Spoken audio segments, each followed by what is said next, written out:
Hello students, welcome you in Rasayan Academy Chemistry. Again,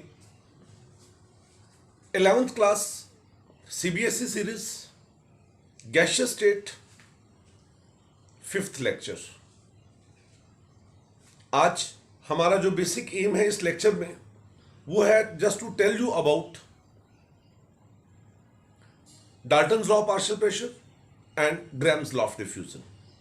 grams law of diffusion जो है वो आपका CBSE के सिलेबस में वैसे नहीं है, ऑब्जेक्टिव्स में है, लेकिन मैं चाहूँगा कि इसके साथ ही आपको एक बार डिस्कस उसको कर दिया जाए सो दैट कि आगे जब हम आपको ऑब्जेक्टिव सीरीज में लेकर जाएं तो आपको कोई भी उसमें प्रॉब्लम ना आए. सिंपली आप इस लेक्चर को देखें और ऑब्जेक्टिव कर सकें.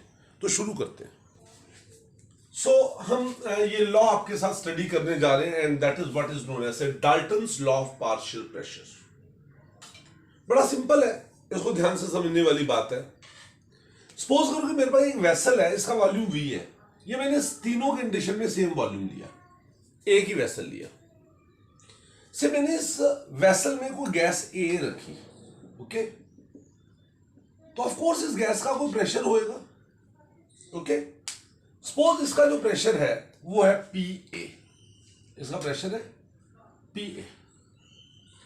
मैंने क्या किया कि इस गैस A को यहां से निकाल के इसी वेसल में जो मैंने एक और गैस रख दी, और सपोज वो जो गैस है वो है B, है ना. उसका जो प्रेशर है वो है सपोज PB. ये इसका प्रेशर है सपोज, है ना. ये इसका पहला प्रेशर था, what is known as A का. सपोज ये प्रेशर PA. अब सपोज अगर gas A and B if they are non reacting, अगर वो रिएक्ट आपस में नहीं करती under those conditions, I am specifying this word that under those condition, अगर वो गैसेस A और B आपस में रिएक्ट नहीं करती और उनको दोनों गैसेस को एक कॉमन वेसल में हम डाल देते हैं, ऐसे उसी वेसल में उसको डाल दिया. व्हाट इज दैट, यहां पर गैस A भी रख दी और इसी में मैंने गैस B रख दी. Gas A as well as gas B. I have placed both of these two gases together over here. तो यहां पर जो मैं इसका प्रेशर देखूंगा, that pressure will be, क्या होगा वो प्रेशर होगा PA plus PB. It is P total. तो this is Dalton's law. ये है Dalton's law. तो Dalton's law of partial pressure क्या स्टेटमेंट देता है? वो कहता है it states that if two or more than to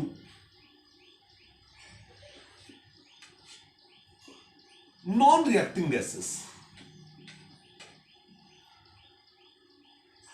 if two or more than two non-reacting gases are enclosed in a vessel, अगर हम दो या दो से ज्यादा नॉन रिएक्टिंग गैसेस को अगर हम एक वेसल में रख दें, देन तब क्या है, the total pressure exerted by this gaseous mixture will be equal to the sum of pressure will be equal to the sum of the pressure that each gas would exert if present in the same vessel.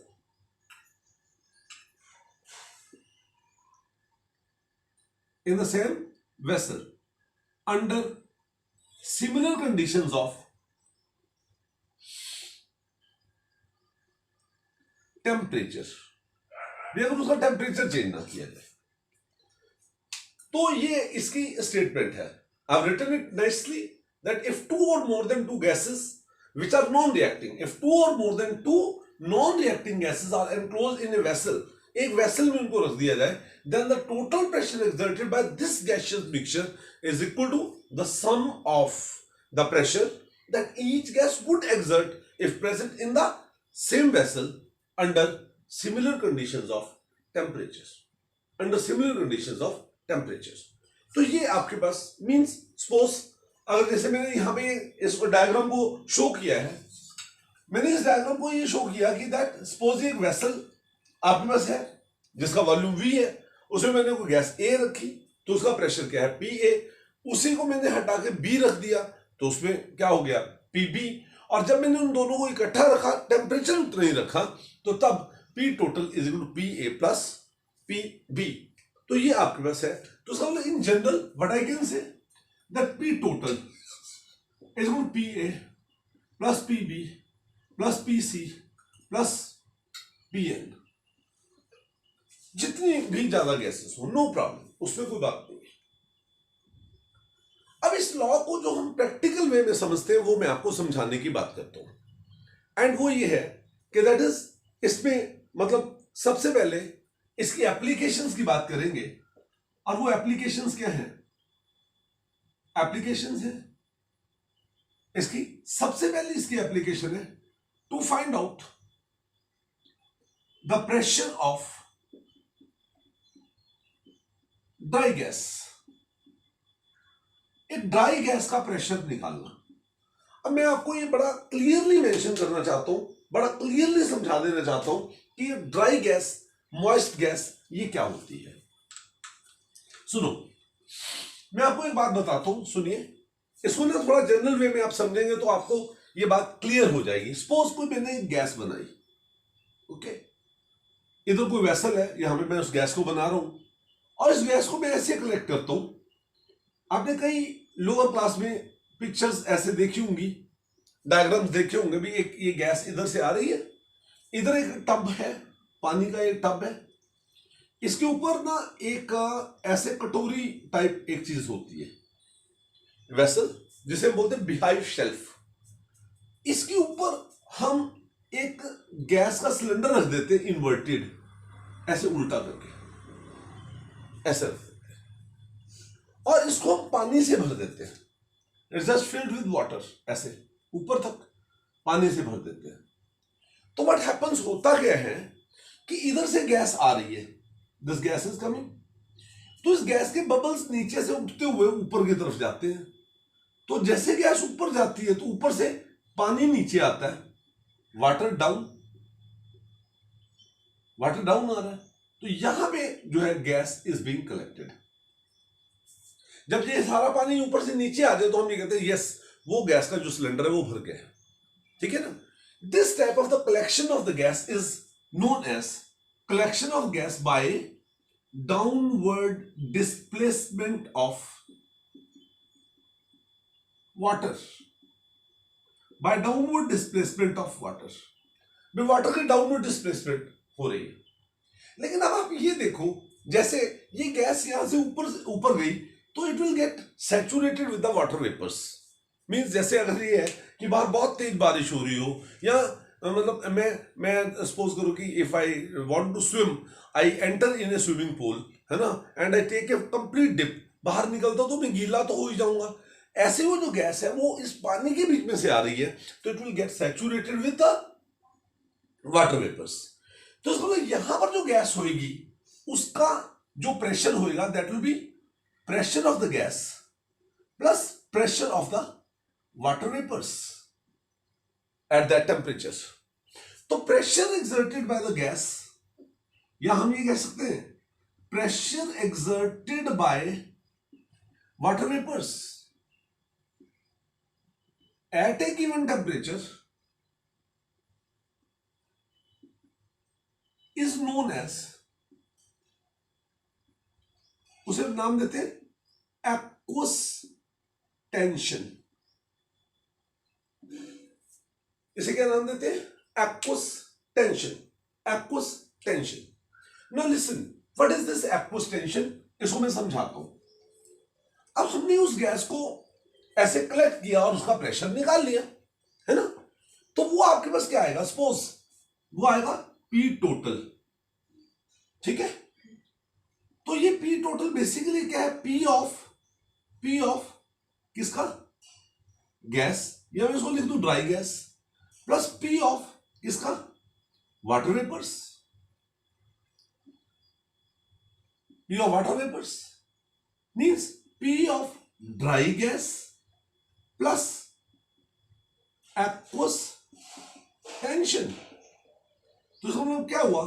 P of dry gas is equal to P total minus aqueous tension. तो इस तरीके से हम एक dry gas का pressure निकाल सकते हैं.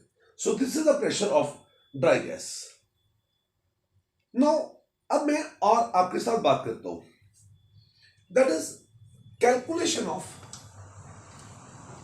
दूसरी इसकी एप्लीकेशन है, calculation of partial pressure of A gas.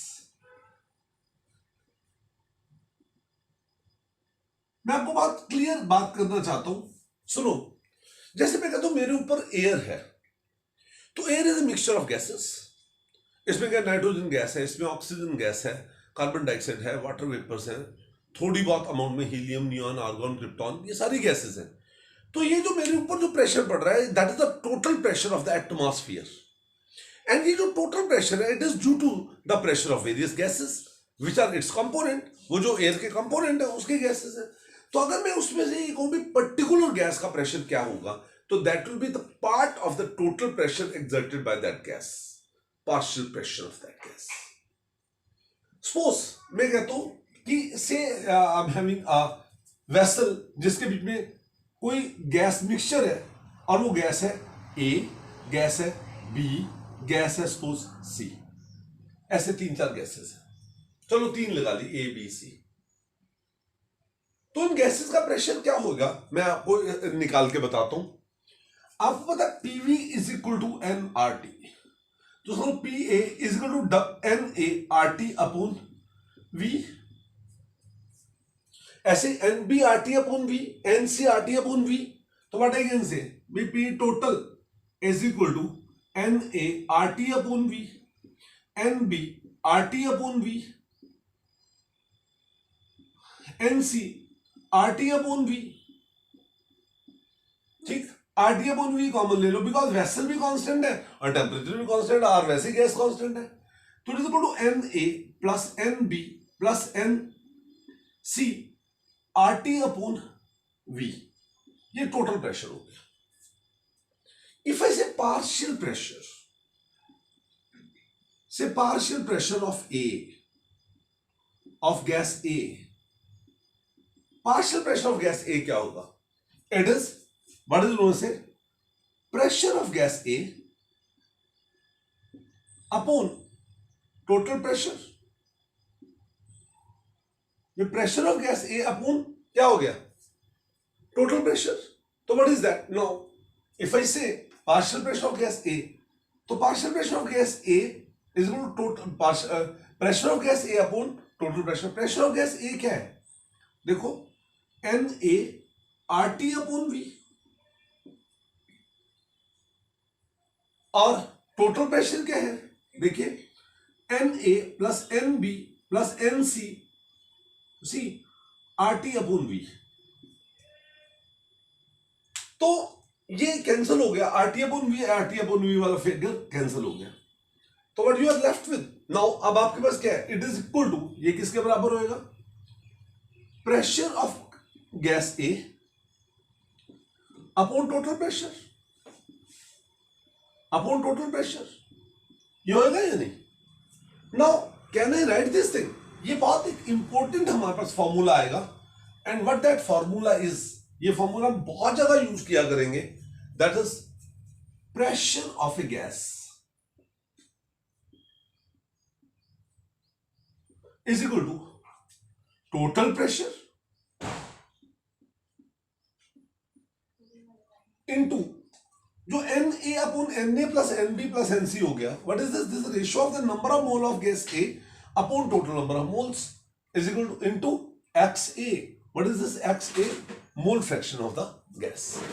इसका मतलब ये हुआ, हम इसको ऐसे भी डिफाइन कर सकते हैं that pressure of A gas in A given mixture can be calculated by the product of total pressure of that gaseous mixture and mole fraction of that gas in that gaseous mixture, उस gaseous mixture में उसका mole fraction क्या है।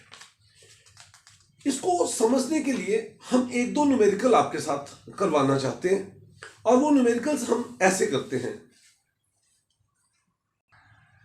ये मैंने एक numerical लिखा है, वो कहता है 2 vessels of capacity 400 ml and 200 ml। आप इसको ध्यान से समझें। भी एक वेसल है जिसकी कैपेसिटी 400 ml है, ये 400 ml, ओके।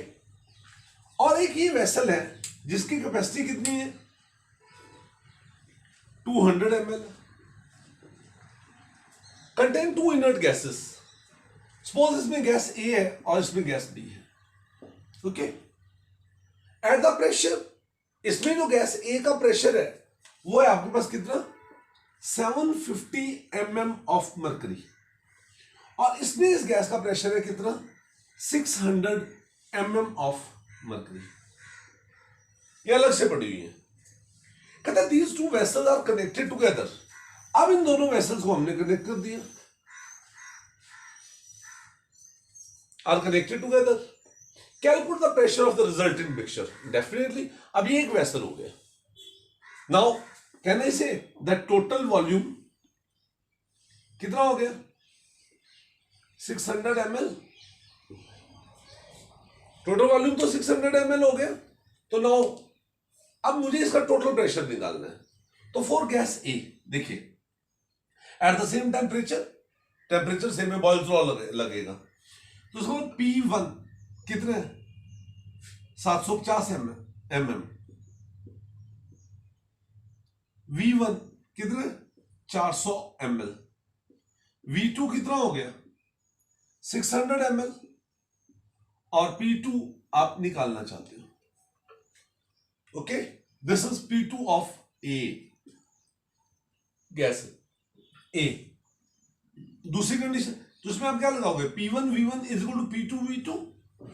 तो P2 is equal to P1 750 गुना 400 अपोन कितना, 600। ये कैलकुलेट कर लेंगे आप। सिमिलरली ये गैस बी है आपके पास, गैस बी। गैस बी का व्हाट इज P1 कितना, 600 mm। व्हाट इज V1 कितना, 200 ml। व्हाट इज P2 निकालना चाहते हो, V2 it is being transferred to now 600 ml। अब उसका वॉल्यूम तो अब 600 ml हो गया। तो apply again, P1 V1 is equal to P2 V2, okay. तो P2 of gas B, this is P2 of gas A है, will be equal to P1 V1 600 into 200 upon क्या हो गया, 600। तो ये कितना आ गया, 200 mm। तो ये आ गया ऑफ मर्करी। और P A ऐसे आप कैलकुलेट कर लोगे। तो you can calculate P total is equal to किसके बराबर, PA प्लस PB, ठीक है। तो ये आपके पास सॉल्व करके आएगा 700 mm of mercury, 700 mm of mercury. I hope so कि आप इस बात को समझ गए होंगे। सो एक नेक्स्ट न्यूमेरिकल आपके लिए लेकर आए, calculate the total pressure in a mixture of 4 gram of oxygen and 2 gram of hydrogen confined in A total volume of 1 litre at 0 degree Celsius. देखिए न्यूमेरिकल को समझते हैं। न्यूमेरिकल कुछ ऐसे है, ये एक वेसल है जो 1 लीटर का है। एक वेसल है मेरे पास, वो कितने 1 लीटर का है। इसमें मैंने 4 ग्राम तो क्या डाल दी, ऑक्सीजन, और 2 ग्राम इसमें क्या डाल दी, हाइड्रोजन। टेम्परेचर इसका था 0 डिग्री सेल्सियस। तो कहता बताओ इसका प्रेशर क्या होगा। तो सिंपल सी बात है भाई, इसमें जो P टोटल होएगा वो किसके बराबर होगा, it will P due to hydrogen and P due to oxygen. इसका मतलब P ड्यू टू हाइड्रोजन। आपको पता है PV is equal to nRT, ये होता है। इसका मतलब ये हुआ कि P of hydrogen will be N of hydrogen RT upon V plus N of oxygen RT upon V। कहने का मतलब यू हुआ कि it will be n of hydrogen plus n of oxygen, you see RT upon V। What is n of hydrogen, कितने आएंगे 2 upon 2, 2 ग्राम है। Oxygen 4 ग्राम है, 4 अपॉन 32, ये नंबर ऑफ मोल्स हो गए। R 0.0821 upon volume 1 litre and temperature कितने 0 degree Celsius, इसका मतलब कितना हो गया 273 केल्विन।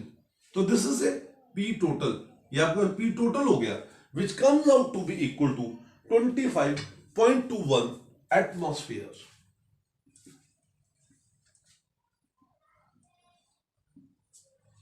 ये सॉल्व करके आ जाए। देखिए एक और न्यूमेरिकल आपके सामने है, ये काफी अच्छा इंटरेस्टिंग न्यूमेरिकल है। A gaseous mixture contain 8 gram of oxygen and 224 ml of nitrogen at STP enclosed in a flask of 5 liter capacity। मतलब क्या है कि मेरे पास एक 5 लीटर का वेसल है, ठीक है, STP पर है, इसमें उसका टेम्परेचर 273 हो गया केल्विन। तो इसमें हमने 8 ग्राम तो क्या डाल दी ऑक्सीजन एंड 224 ml हमने डाल दिया किसका नाइट्रोजन का एट STP पर। तो कहता बताओ इसका टोटल प्रेशर क्या होगा। पार्शियल प्रेशर निकाल लेंगे पहले, फिर टोटल प्रेशर आ जाएगा। लेकिन अब ये देखो कि बड़ा इंटेलिजेंट न्यूमेरिकल है, सुनिए। तो P total is equal to, simple सी बात है क्या, it will be N of किसका, ऑक्सीजन है ये, oxygen RT upon V and N of nitrogen RT upon V, या N of oxygen plus N of nitrogen RT upon V। तो पहले हमारा एम ये कि हम number of mole of oxygen निकालें, number of mole of nitrogen निकालें। तो number of mole of oxygen N of oxygen 8 upon 32। आपको पता है अगर नंबर ऑफ मोल्स निकालने हो फ्रॉम मास तो mass upon molar mass, and यहां पर क्या है इसका वॉल्यूम है, तो इट इज N ऑफ किसका nitrogen will be equal to volume of nitrogen upon 2200, volume of the gas in ml upon 22,400 is 0.01 mole, it is 0.25 mole। तो total आपके पास क्या आ जाएगा, n टोटल 0.26 मोल्स। बस इसमें आप लगा लो। तो what is that, P total is equal to क्या आएगा 0.26 N टोटल, R 0.0821, T 273 अपॉन वॉल्यूम 5 लीटर है, आंसर एटमॉस्फेयर में आ जाए।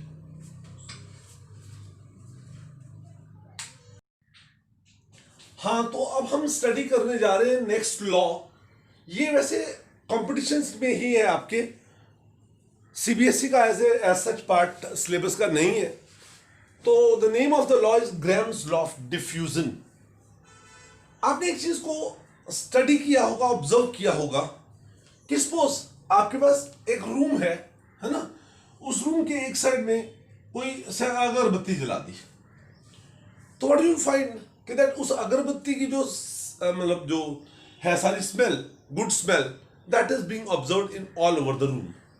इवन कई बार आउटसाइड भी हमें उसको दिखाई देती है, तो हमें पता लगता है यस अंदर अगरबत्ती जल रही है। सिमिलरली अगर कोई बंदा है उसने डीओ लगाया हुआ है, उसकी स्मेल सारी पता लग जाती है। एक और बात है, व्हाट इज दैट, कि सपोज आपके पास कोई एक लिक्विड है ना A, और उसमें आपने कोई दूसरा लिक्विड डाल दिया say B, and say A and B are immiscible liquids, mix up हो सकते हैं, ऐसे लिक्विड्स हैं। तो अगर मैं इन दोनों को डाल दूं, मिक्सअप कर दूं, कैसे भी इनकी कनेक्टिविटी बना दूं, तो क्या होता है कि ये दोनों इक्वली होमोजीनियस मिक्सचर बनाने की कोशिश करते हैं, हमें नहीं कुछ करना, ये खुद ही करते हैं। तो हम ये कह सकते हैं, एक बात याद रखना, स्पॉन्टेनियस इंटरमिक्सिंग अपने आप of 2 or more than 2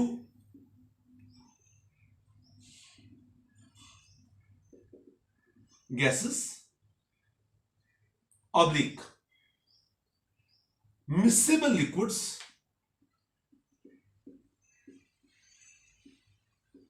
oblique solid plus in a liquid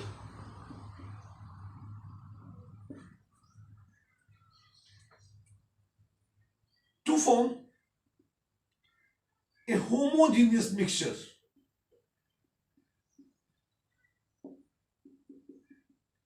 is known as diffusion. उसे हम डिफ्यूजन का नाम देते हैं, इज नोन एज डिफ्यूजन। मैं यहां पर बेसिकली गैसियस स्टेट की बात करूंगा। मैं मानता हूं कि सपोज आपके पास एक वेसल है ना, and say this vessel is separated into compartments, compartment A and compartment B. Say इसमें कोई गैस ए है, इसमें कोई गैस बी है। I suddenly remove this partition, मैं इस पार्टीशन को सडनली रिमूव कर देता हूं, तो then A and B these gases will mix up together, ये आपस में मिक्सअप हो जाते हैं। This is diffusion. लेकिन अगर मैं ये कहूं कि आपके पास एक वेसल है ना, ये एक वेसल है, उसमें ये कोई गैस ए है, ओके, इधर कन्फाइंड है, और मैं इसमें एक इधर कोई दूसरी गैस है या नहीं है, जो भी है, मैं इसमें एक फाइन होल कर देता हूं। तो through this fine hole this gas will tend to diffuse होने की कोशिश करेगी। जैसे एक बलून है, उस बलून में कोई गैस है, आप उसको पंक्चर कर दो, तो that gas will be going out, diffusing out. This phenomenon is termed as effusion. इस फिनोमिनन को हम नाम क्या देते हैं, इफ्यूजन। तो डिफ्यूजन और इफ्यूजन में this is the fundamental difference. What is this? Diffusion is the homogeneous mixture किसी भी कंडीशन में, but effusion is when that diffusion takes place through a small orifice, तो then it is nothing else but known as effusion. एक scientist था जिसका नाम grams, उसने एक डिफ्यूजन का लॉ दिया। उसने कहा कि एक जो गैस है वो जो डिफ्यूज होती है, उसका जो रेट ऑफ डिफ्यूजन है, जिस रेट से वो डिफ्यूज होती है, that is inversely proportional to square root of the density. हम ये कह सकते हैं द रेट ऑफ डिफ्यूजन और effusion of A gas is inversely proportional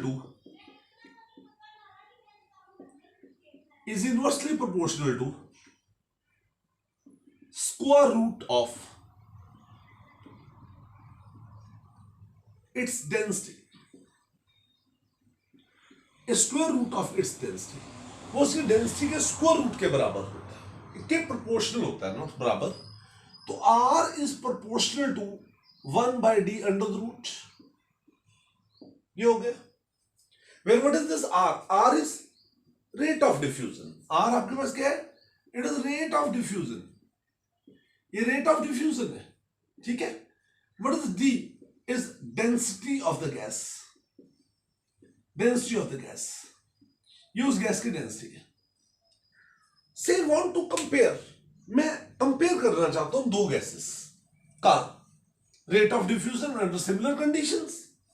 तो if I say that let two gases A and B, ठीक है, diffuse under the similar conditions, तो then may I say that RA upon RB is equal to, है ना, under the root of DB upon DA। ये होगा या नहीं? Because ये इसके प्रोपोर्शनल है, ये इसके प्रोपोर्शनल है। साइन ऑफ प्रोपोर्शनलिटी को हटाने के लिए कांस्टेंट लगाया, कांस्टेंट भी कैंसिल हो गया, तो this is that simple formulation you will get. Where what is this? RA and RB are rate of diffusion, ठीक है, of gas A and B. And what is DA and DB are क्या है? Densities of gas A and B. चलिए, we'll do this equation in a simple way. RA upon RB is equal to under the root of, may I write 2 of DB upon 2 of DA. 2 into vapor density होता है molecular mass, 2 into vapor density होता है molecular mass, तो इसको it is equal to MB upon MA, where MA and MB है ना are molecular mass of gas A and B. Molecular mass of gas A and B. Now I say over here, यहां पर एक बात करते हैं, आपको पता होना चाहिए rate of diffusion. Rate of diffusion को मैं क्या कहूंगा? देखिए बड़ा सिंपल है. Rate is equal to rate of diffusion, अगर मैं कहूं इज इक्वल टू क्या है? Volume of gas diffused, volume of gas diffused upon क्या आएगा? Time taken for diffusion. Time taken for diffusion, कितना टाइम लिया गया उसको डिफ्यूजन के लिए? Time taken for diffusion. तो मैं इससे दैट अगर मैं कहूं VA and VB are volume of gas A and B, volume of gas A and B diffused, and say TA and TB are time taken for gases A and B to diffuse होने के लिए.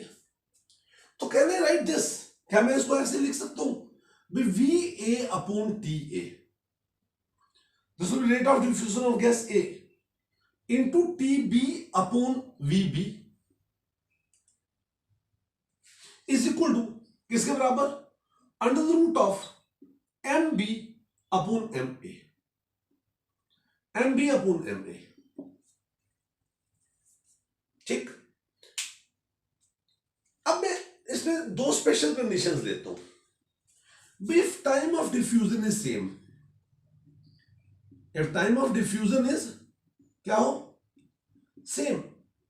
अगर time of diffusion same हो तो then can I write that VA upon VB is equal to under the root of MB upon MA.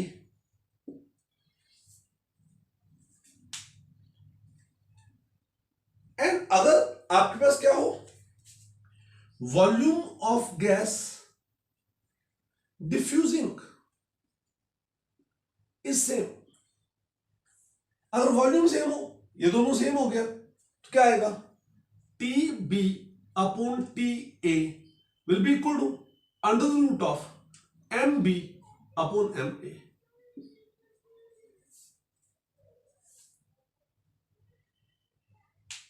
तो ये आपके पास एक जनरल फॉर्मुलेशंस हो गई जिनका हमें यूज करते हुए कुछ न्यूमेरिकल्स को कैलकुलेट करना है. एक न्यूमेरिकल है यहां पे, 2 gases A and B having same volume, उसका वॉल्यूम सेम है, diffuse through a porous partition in 20 second and 10 seconds respectively. If molecular mass of gas A is 49, तो find out molecular mass of gas B. इसका मतलब ये हुआ कि आपके पास आप ये लिख सकते हो भाई, time taken for gas A say TA कितने? 20 seconds. For gas B TB 10 seconds. M A आपको दिया है 49, एम बी आप निकालना चाहते हो एंड वॉल्यूम इज सेम, तो ये वाला फॉर्मूला लगेगा। वॉल्यूम इज सेम, तो what is that? TB 10/20 is equal to under the root of क्या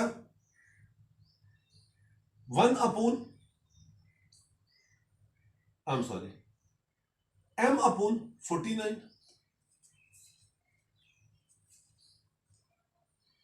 ये आएगा। तो टीबी का टाइम है 10, टीबी ये इस तरीके से हो गया। इसको आप सॉल्व करो, ये कैंसिल हो गया। इसको सॉल्व करने के लिए बेटर या तो आप रूट लो या फिर आप दोनों साइड का स्क्वायर कर लो। तो सर जब स्क्वायर करेंगे तो what is that? 1/4 is equal to m/49, तो m इज इक्वल टू 49/4, ठीक है। 12.25 इसका आंसर आ जाएगा। तो इट विल बी 12.25 u। इसका मतलब ये हुआ कि दैट ये इस गैस लॉ की एप्लीकेशन भी हुई क्या कि that it is helpful in order to calculate the molecular mass of unknown gases. Relative densities of gas A and B are 16 and 22. इसमें what is given? dA 16, dB is equal to 22. कहते हैं if 25 ml of gas B, इसका मतलब VB 25 ml diffuse out in 75 seconds, TB equal to 75 seconds. कहता what volume of gas A will be fusing out in 96 seconds? ये question, ये formula है। देखो what is this formula? What is this? VA upon TA into TB upon VB is under the root of dB upon DA। तो VA आपको निकालना है, बाकी सब कुछ दिए हुए है। Just put up the values to get the answer and that answer will come out to be 37.5 ml. I am leaving this numerical for you to do. Now ये आपके पास एक न्यूमेरिकल है, बड़ा सिंपल सा दिखने में। इसकी यूटिलिटी मैं आपको बताऊंगा because I would like to highlight the application of this law by this numerical. Compare the rate of diffusion of uranium 235F6 and uranium 238F6। असल में क्या है UF6 ये वाला, इसका मॉलिक्यूलर मास क्या होएगा? It will B 235 plus 6 of 19, ठीक है। ये कितना हो गया? 235 प्लस 9 6 54, 5 6 1 114। तो ये कितना हो गया आपके पास? 5 and 4 9 4 3 U, ये इसका मॉलिक्यूलर मास हुआ। And the second one is uranium 238F6, it will be what? 238 plus 114, तो ये आएगा, इसके बीच में बस 3 ज्यादा है और तो कुछ भी नहीं है, तो ये आएगा 352U। इसका मतलब ये हुआ कि that R of UF6 235 upon R of किसका? UF6 238 will be equal to under the root of क्या? 238 वाला ऊपर आ जाएगा, 352 अपॉन 349। तो इसका मतलब ये हुआ इस गैस का रेट ऑफ फ्यूजन क्या होगा? ज्यादा होगा, और इसका रेट ऑफ फ्यूजन क्या होगा? कम होगा। मैं आपको एक बात बताता हूं, एक ट्यूब लेते हैं ऐसे, है ना, एक ट्यूब लेते हैं और इस ट्यूब में ना ऐसे, ये जो मैं लाइनें लगा रहा हूं ये सारी पोर्स पार्टीशन है, ये सभी पोरस पार्टीशन है। ओके, ये सभी पोरस पार्टीशन है, ध्यान से समझना इसको, ये ऑब्जेक्टिव्स के लिए क्वेश्चन है। यूरेनियम जो है नेचुरल फॉर्म में 235 और 238 दोनों ही आइसोटॉप्स मिलते हैं, दोनों आइसोटॉप्स मिलते हैं। तो हमने क्या किया, इसका फ्लोराइड बनाया, इसका बना लिया, इसका बना लिया। यूरेनियम तो सॉलिड होता है, ये गैसियस होते हैं, तो हमने इसको यहां पे रख दिया इधर। ओके, मिक्सचर को it is allowed to fuse. वो पहले यहां से फ्यूज होगा, फिर यहां से होगा, फिर यहां से होगा, फिर यहां से होगा, फिर यहां से होगा। तो आपको पता है कि इस चैम्बर में जो यूरेनियम 238 और 235 की कंसंट्रेशन होगी, उसके कंपैरिजन में इसमें यूरेनियम 235 ज्यादा होगा, इसमें और ज्यादा, इसमें और ज्यादा, इसमें और ज्यादा, इसमें और ज्यादा। हर लेवल पर यूरेनियम 235 वाले आइसोटॉप की कंसंट्रेशन बढ़ती चली जाएगी, एंड हियर इस एंड तक जाते जाते यूरेनियम 235 की कंसंट्रेशन काफी ज्यादा हो जाती है। This is known as enriching of the ore of uranium in uranium 235। मतलब ये जो टेक्निक है, it is used to separate uranium 238 and 235, because इसके में से एक आइसोटॉप जो होता है वो क्या होता है, फिशनेबल होता है, that can undergo nuclear reactions, दूसरा नहीं। इसलिए उसको पहले करने के लिए हमें उसको सेपरेट करना पड़ता है। तो this is a very important application of Graham's law of diffusion that is used to separate various isotopes. Just एक 5 मिनट के लिए एक एग्जांपल और ले रहा हूं आपके साथ, और बस उस एग्जांपल के साथ इस लेक्चर को हम खत्म करेंगे। ये एग्जांपल, ये न्यूमेरिकल मैं आपको बताता हूं। सपोज मैं कहता हूं there is a 200 metre tube, एक 200 मीटर की ट्यूब है, ठीक है। Through one end of it we allow to diffuse ammonia, and through one end of it we allow to diffuse क्या, से HCl। इसमें मैं आपको सारे लेवल्स बताऊंगा। सी ये सेंट्रल लेवल है, ठीक है, ये पॉइंट इधर है, से ये पॉइंट इस साइड में है, black spot, and this is A blue spot and this red spot. तो क्वेश्चन ये पूछा जाता है, अगर मैं नीट की बात करूं या मैं बात करूं किसकी, जेईई मेंस की, तो ये पूछा जाता है at which point, blue point, red point or black point, the dense white fumes are found।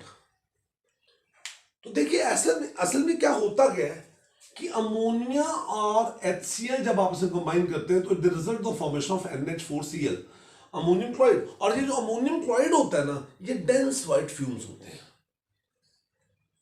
अब देखिए, आप एक मान के चलो भाई HCl है, इसका मॉलिक्यूलर मास है 36.5 और इसका मॉलिक्यूलर मास है 17। ये इधर से दौड़ता हुआ चला आ रहा है, ठीक है। ये जो है ना अमोनिया है ना, ये ऐसे इधर से दौड़ना इसने शुरू कर दिया, ठीक है, ओके। और इधर से ये जो है ना HCl, इसने दौड़ना शुरू किया,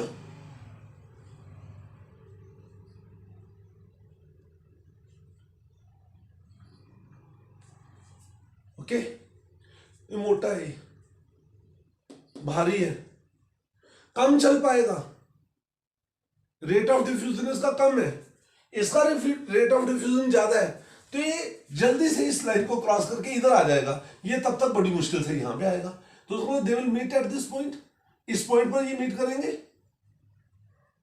तो यहां पे डेंस व्हाइट फ्यूम बनेंगे। तो dense white fume will be form at this black spot. अगर इसको कह दे XYZ जेड स्पॉट, जो भी वर्ड्स ओवर आप इसको कहते हैं, ये नीट या जेईई मेंस। लेकिन जेईई एडवांस की बात करूं तो यही वाला क्वेश्चन कुछ ऐसे आता है, वो कहता है बताओ किस स्पॉट पर वो बनेंगे। तो मैं मानता हूं लेट इसकी डिस्टेंस ट्रेवल्ड है x मीटर्स, तो फिर इसने कितनी डिस्टेंस ट्रेवल कर दी, 200 माइनस x मीटर्स। एक सिंपल सी बात है, आप ऐसे मान के चलो भाई जो ज्यादा तेज दौड़ रहा है उसका रेट ऑफ डिफ्यूजन ज्यादा होगा। इसका मतलब ये हुआ कि rate of diffusion is directly proportional to distance travelled. इसका मतलब क्या हुआ, R of HCl upon R of ammonia is equal to distance traveled by HCl upon distance traveled by ammonia. Distance traveled by HCl is say x upon 200 minus x is equal to under the root of क्या 17 upon 36.5। तो आपके पास exact point आ जाएगा, है ना, कि इतनी दूरी पर वो दोनों गैसेस मिलेंगी एंड वहां पर dense white fumes they will appear first. Remember बच्चों, ये कंफ्यूज मत होना, ये डेंसिटी नहीं है, ये डिस्टेंस ट्रेवल्ड है, क्योंकि डेंसिटी का तो स्क्वायर रूट होता है। Is it clear to you? I hope so कि दैट आपने इस लेक्चर को एंजॉय किया होगा, जिसमें हमने आपको Dalton's law of partial pressure और ग्राम्स लॉ ऑफ डिफ्यूजन करवाया, कुछ पर्टिकुलर न्यूमेरिकल भी इसके साथ में करवाए, so that you can have a better idea about it. इसके न्यूमेरिकल्स की प्रैक्टिस तो खैर करना बनता ही है,